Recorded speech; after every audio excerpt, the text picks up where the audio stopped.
Hello welcome नमस्कार, मैं हूं रवि कुमार। यह चैनल विभिन्न प्रतियोगी परीक्षाओं एवं दैनिक जीवन की यूनिक इन्फॉर्मेशन आप तक पहुंचाने के लिए बनाया गया है। तो आइए जानते हैं यूएनएचआरसी, यूएस और रशिया विवाद के बारे में।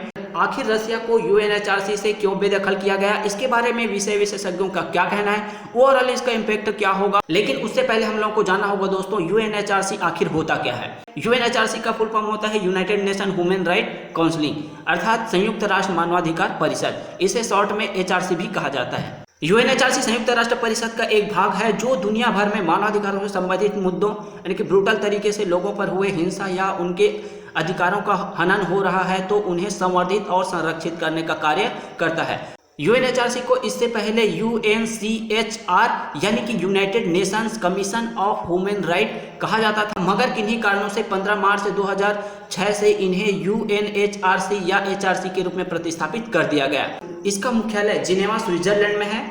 इसमें कुल 48 सदस्य होते हैं जो कि यूनाइटेड नेशन के 193 सदस्य में से उन्हीं सदस्यों द्वारा चुने जाते हैं। सदस्य बनने के लिए 193 में से कम 97 वोट की जरूरत होती है। हाल ही में भारत इसके सदस्य है, जिसमें भारत को 193 में से 184 वोट प्राप्त हुए थे। इसकी सदस्य संख्या रीजनल के आधार पर तय की जाती है, जैसे अफ्रीकी क्षेत्रों से 13 सदस्य, एशिया प्रांत क्षेत्र से 13, पूर्वी यूरोपीय क्षेत्र से 8, लैटिन अमेरिका और कैरेबियन क्षेत्र से 7, पश्चिम यूरोपीय और अन्य क्षेत्र से 6 सदस्य लिए जाते हैं। सभी सदस्य देश 3 वर्ष के लिए चुने जाते हैं और कोई भी सदस्य देश लगातार 2 बार सदस्य रह सकता है। भारत के लिए एक प्राउड मोमेंट है दोस्तों, जिसमें भारत अब तक सबसे अधिक बार 6 बार सदस्य बन चुका है, जो कि 2006-7 में, 2008-10 में, 2012-14 में, 2015-17 में, 2019-2021 में और अभी वर्तमान में 2022 से लेकर 2024 तक इसके सदस्य है। काफी बार यूएनएचआरसी पर सवाल भी उठते रहे हैं, क्योंकि इस परिषद में ऐसे सदस्य भी शामिल होते हैं जहां पर बड़ी मात्रा में मानवाधिकारों का हनन होता रहा है, जैसे कि चीन में हाल ही में हांगकांग में ब्रूटल तरीके से नागरिकों पर अत्याचार हुआ। वहीं कई सालों से उइगुर मुसलमानों पर अत्याचार होता आ रहा है। इसी प्रकार से पाकिस्तान, क्यूबा, इरिट्रिया, वेनेजुएला आदि देश भी है। अब जानेंगे दोस्तों कि यूएनएचआरसी पर रशिया को क्यों सस्पेंड किया गया।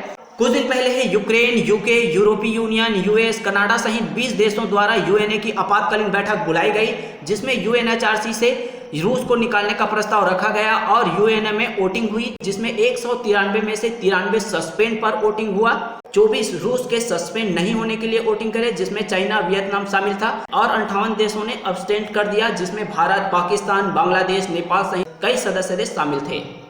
इस पर यूएस और यूरोपीय देशों का कहना है कि रूस ने यूक्रेन के बूचा शहर में वहां के नागरिकों को काफी ब्रूटल तरीके से मारा है। वहीं रूस का इस पर कहना है कि उन्होंने ऐसा नहीं किया और उन्हें उनके पक्ष रखने का मौका नहीं दिया गया। इस पर गुस्साए रूस ने यूएनएचआरसी से खुद ही निकलने की बात कह दी।